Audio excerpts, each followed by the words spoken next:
Assalomu alaykum hurmatli andijonliklar. Biz sizlarga har doim qadriyatimizdan kelib chiqib maslahat berganmiz. Biz hozir Turkiyafon 515 bilan navbatdagi obyektga kelganmiz. Bu xortimda joylashgan. Ukajon menga nima ishlar qilinadi? Fonni tushuntirib bering. Shapkasidan tortib tarnovga doğru va ustullarini arshipkasiga doğru qilamiz.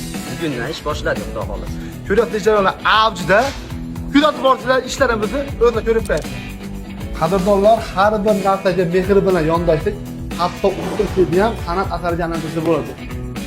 Undan oldin kadr ko'rgan bo'lsanglar, ishni boshlanishida hozir ishni tugashi. Ishlar ham yedi tuga deb qopda uka. Xudo xolasa bugun tugatib chiqib ketamiz. Bu qanaqa fason uka endi bu? Buni biz shaxmat fason, buni 140 ming so'mdan qildik. 140 ming kvadrati, chemti 300 atrof bo'lsa kerak. 100 dan oshdi. Akalar ko'ryapsizlar, alkofonni singari chiqib mikrofon. Ukam o'zida kelib ko'rib, joylar qarab turib fason tanlab, uka Chiroyli qilib, uyini fasoniga qarab dizayn tanlab beramiz. Xudo xolisa. Qadrdonlar bilasizlar, qadriyatimizdan kelib chiqiblarga tavsiya qilganman. Kim uyini yangi remont qilib yoki yangi uy solayotgan bo'lsa, shu nomerga telefon qilsanglar, akalarimiz kelib o'zlari chiroq qilib fason tanlab, ishlar qilib chiqishadi. Sog' bo'linglar.